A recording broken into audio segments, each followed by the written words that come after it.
Hello everybody, welcome back to my channel. I am Simming in Oz and we are making some sages today. What I mean by sages is there are 3 sages that come with the magical HQ in our Harry Potter build of Hogwarts, and I wanted them to be specific Hogwarts teachers.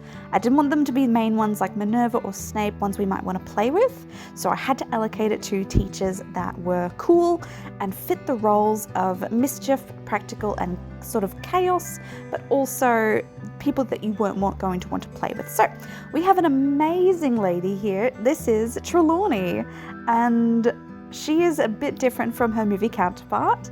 I started off by making her face, and I love her face. I think her face is so interesting. I really tried to lean into the aspect of her having very big eyes, because like wide, like massive eyes, just because I knew I was going to give her glasses, and in the movies she's just got these really big bug eyes that move into her profession of divination, and I wanted her to have the big hair.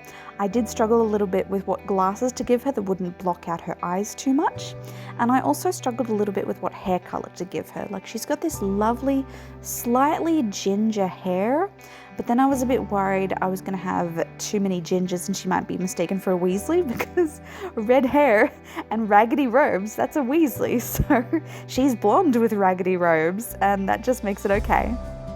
I got her a very beautiful flowy green dress from Life and Death, thank goodness, because Sims is obviously lacking in flowy garments at the moment, and I've just been struggling to furnish everyone with proper outfits. So she gets this beautiful flowing garment, and she's absolutely lovely. Now, as you'll see here, I actually went into the game and I actually looked at her because I wasn't quite sure if the creating the sages was going to be easy, because you can't just create a sim and make them the sage. You have to actually go in-game and find one of the sages and go, I'm going to edit this sim into something that I like.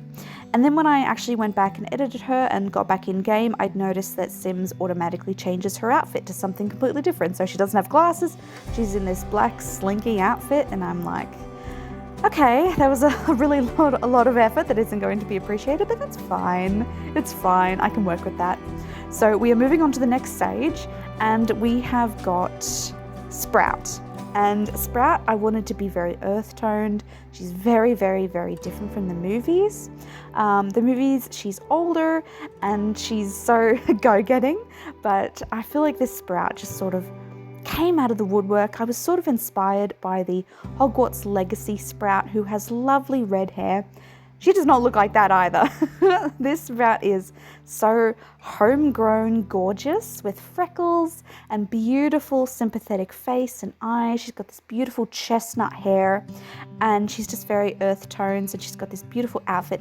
I have been planning to use this outfit for Sprout since I've started making the characters, because I knew that this was the outfit that was made for the person who was doing herbology.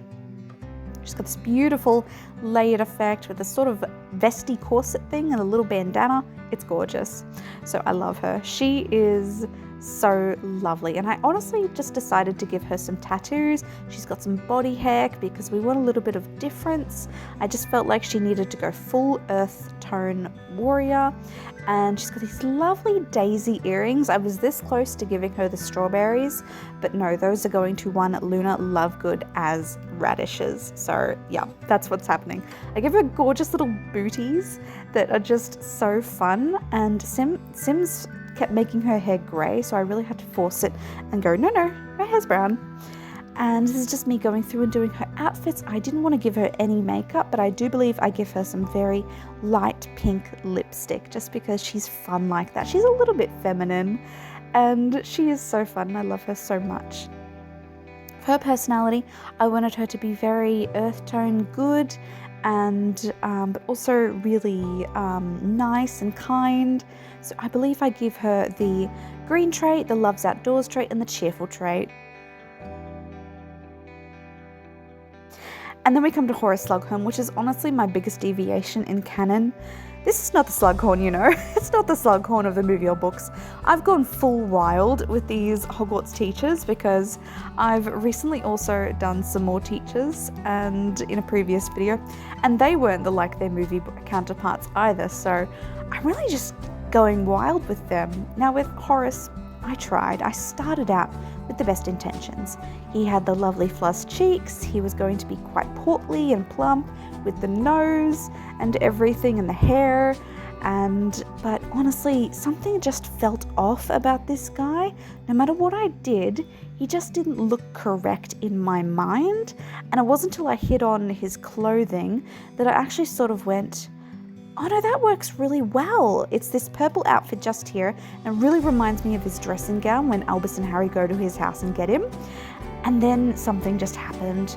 I gave him a mustache, and suddenly, obviously he's a Slytherin, and suddenly our Slughorn just took on this very, very sinister vibe, if I'm being honest. I gave him glasses, and I'm like, yeah, that matches his outfit really nicely, and it sort of just built on itself.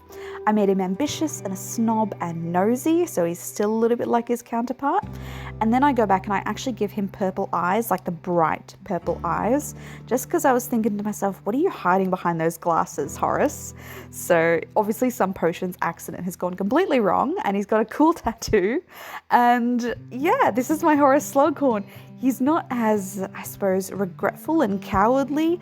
I feel like this Horace Slughorn isn't as regretful about his role in the story as you'd think. So this is me just going in and checking that everyone looks okay with the clothes Sims and EA has chosen for them. But otherwise, that is it. Thank you so much for coming along. I really enjoyed this. Have a good day, and thank you for watching. Bye-bye.